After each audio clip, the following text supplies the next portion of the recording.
بچه ها امروز میخوایم تو این ویدیو فقط بهتون نشون بدم با کله دراگون موقع چقدر چیز براخونه، چقدر وسیله تزیینی براخونه میشه درست کرد.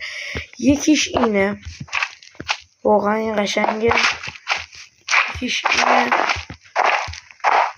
میشه 2 تا چشم. دومیش اینه،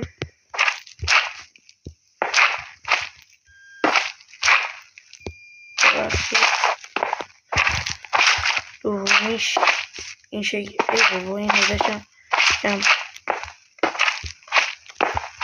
ببخشید. دومیش اینه که این واقعا مورد من به ما لبخند میزنه. حالا بریم برای دومیش.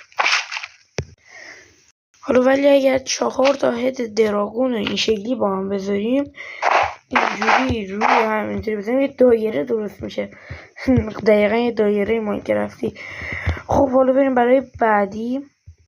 خب حالا اگر این کله‌های اندر دراگون یکی اینجا، یکی اینجا و یکی اینجا و یکی اینجا و یکی اینجا و یکی اینجا اینجوری بذاریم انگار یه عنکبوت روی زمینه. و اگر بینشون هم برف بذاریم یه اسکینی میشه که دراز کشیده رو زمین و کلش این شکلی میشه دیگه. من نمیدونم چجوری براتون توضیح بدم ولی قشنگ میشه.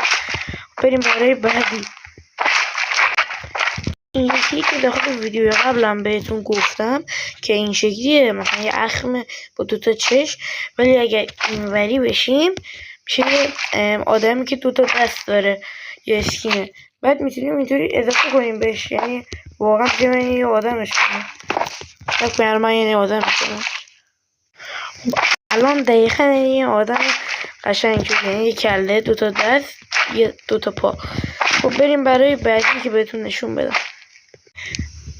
و حتی با دراگون میتونید یه فرش به این قشنگی درست کنید و زیر این رزستون بلاکه که باعث میشه دهنه این بازو بسته بشه. چقدر قشنگی. حالا شما با سلیقه خودتون میتونید فرش بزنید. پس با کله دراگون میشه اینا رو درست کرد.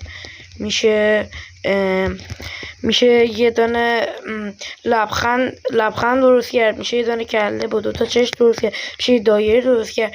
میشه یه عنکبوت درست کرد. میشه یه آدمک درست کرد.